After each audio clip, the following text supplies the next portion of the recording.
con Nigmer Evans.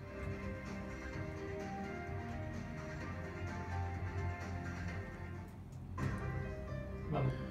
Propuesta crítica a través de Fe y Alegría, 1390M y 105.7 FM en Miranda, ¿verdad?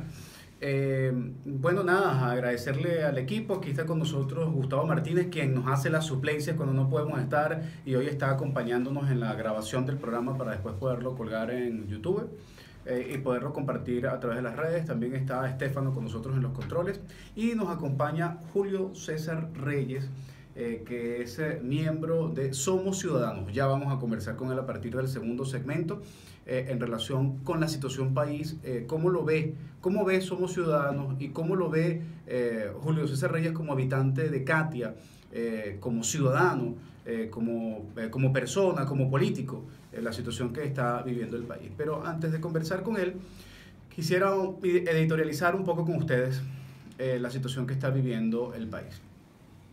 Creo que estamos en una situación no solamente crítica, sino peligrosa. Creo que los términos van cambiando con el tiempo.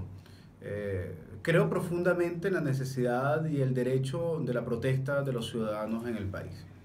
Creo además que este gobierno es un gobierno decadente, creo que es un gobierno que ha traicionado los principios sobre los cuales fue electo, las expectativas que generó, la vinculación incluso con el mismo presidente Chávez.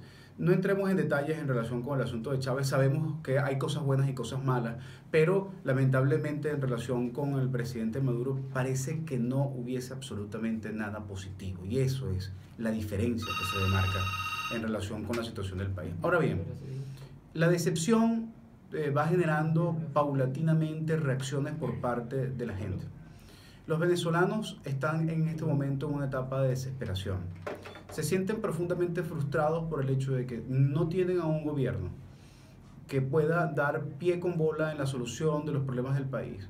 Pero tiene otro grave problema, que es que la conducción política de la oposición tampoco propone nada certero en función de la resolución de la crisis del país.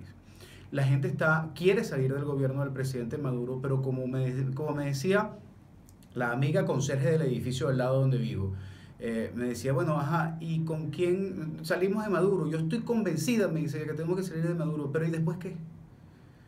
Esta mañana en el colegio de mi niño, antes de dejarlo, una de las señoras que trabaja en el equipo del colegio, me volvió a decir exactamente lo mismo. Yo estoy convencida, me dice, que tenemos que salir de Maduro. Pero ¿y después de Maduro qué? Se genera entonces una clara visualización de un vacío. Hay un vacío en la conducción política, hay un vacío en la propuesta política, hay un vacío en el programa político. Sin embargo, la gente no deja de protestar cívicamente, no deja de tener la voluntad de concentrarse, y además nosotros aplaudimos y felicitamos al que lo haga en ese sentido. Ahora, nosotros, en el caso mío, que formo parte de Marea Socialista, lo hemos dicho de esta manera: nosotros respetamos a los que protesten, pero tenemos una profunda diferencia en relación a sumarle a una conducción política que pareciera no sumar nada. Así como en algún momento le dije a Maduro que hay sumas que no suman, hoy le digo a la conducción política de la Mesa de la Unidad Democrática que hay sumas que no suman. Y lamentablemente la suma que están haciendo en este momento al asociarse con sectores extremistas es exactamente el mismo, en sus proporciones, por supuesto, en relación a lo que hace el gobierno, teniendo mercenarios mal llamados colectivos para confrontar a pueblo contra pueblo. Y ahí voy a ese punto exactamente. Hay un sector extremo de la oposición que tiene un objetivo. El objetivo es generar una confrontación civil que pueda permitir justificar una intervención. Hay un sector muy pequeño, seguramente muy pequeño, pero hay gente que está jugando eso y que tiene financiamiento para eso. Y del otro lado del gobierno está el gobierno financiando a paramilitares, está financiando a mercenarios políticos que no son colectivos, son mercenarios políticos, para generar una conmoción social y tener el escenario preparado para que de manera constitucional entonces se haga una formal disolución de poderes y se instaure pasemos a una fase dictatorial, pasemos del autoritarismo profundo que existe en este momento a la posibilidad de la instauración de una dictadura y se suspenda cualquier tipo de elección. Pero en paralelo, cada uno de las dos polarizaciones tiene una contramarcha y tiene una búsqueda de equilibrio. Hay un sector en el entorno de Maduro que ya está preparando el cronograma electoral, que ya está pensando, bueno, sí, vamos a aflojar un poco la válvula de presión de esa olla y vamos a ir a unas elecciones. Y hay otra parte de la Mesa de la Unidad Democrática que está buscando cómo generar nuevamente un reacomodo en una negociación pactada por debajo de la mesa junto con el gobierno para volver a correr las elecciones hacia el 2018, pero eso sí, a cambio se sigue pasando el paquete económico que se está pagando y que todos estamos terminando de pagar. Y además se deja entonces la presión política en contra de las organizaciones, en contra de los líderes, para generar un reacomodo que terminaría generando un pacto de borrón y cuenta nueva y que después entonces de las próximas elecciones, en donde ellos asumen que la transacción es que les dejen ganar, cuando ganen, entonces perdonarán a los otros y volverá la alternabilidad política soñada de algunos sectores políticos a la vieja usanza del pacto de punto fijo. Al final, realmente los que salimos perdiendo somos nosotros los pendejos, nosotros los de a pie, los que no tenemos absolutamente ningún tipo de incidencia en relación con esta posibilidad de negociación y de confrontación que se va moviendo en dos tiempos, porque es un juego de ajedrez en donde las piezas se van colocando según la táctica en función de la conquista del rey y del territorio.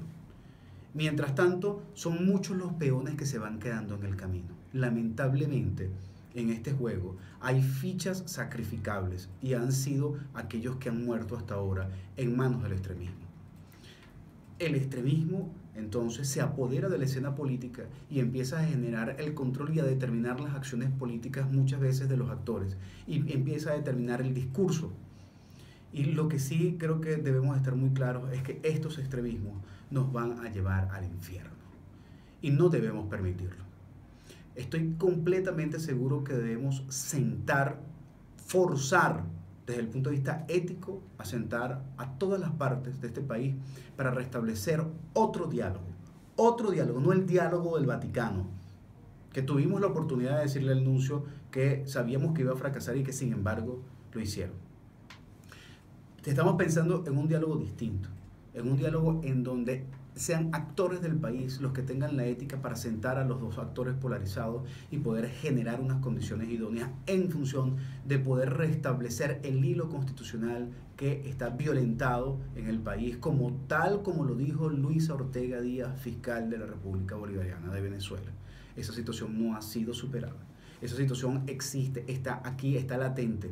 Y como consecuencia de eso, entonces, lamentablemente, los extremos se van tocando. Son muchas las cosas que están sucediendo, movilizaciones que transcurren en paz, otras que son disueltas, otras que son confrontadas, otras que son una provocación, hay de todo. Y en las noches entonces vemos un cambio de actitud en relación con las situaciones que pasan y se generan entonces ahora confrontaciones nocturnas de muy dudosa procedencia, en donde pareciera que hay la intención de este extremismo por parte y parte de llevarnos a una situación de caos que no beneficia absolutamente a nadie. ¿Es que acaso queremos entrar en una guerra civil en el país? ¿Es que hay gente pensando en una guerra civil en este país? ¿Es que hay factores financiando la posibilidad de que Venezuela se convierta en otra Siria? ¿Es que acaso hay intereses de fuera del país o dentro del país? Y cuando digo fuera del país, no solamente estoy pensando en Miami, estoy pensando también en Cuba, estoy pensando en todos los que quieren y han querido y han metido mano en Venezuela, porque hay intereses ocultos en relación con cada una de estas acciones, lo que defiende el gobierno y los que defienden algunos actores de la Mesa de la Unidad Democrática también. Entonces, ¿cómo hacerse indiferente ante esta situación? ¿Y cómo revertirla? Que es lo fundamental.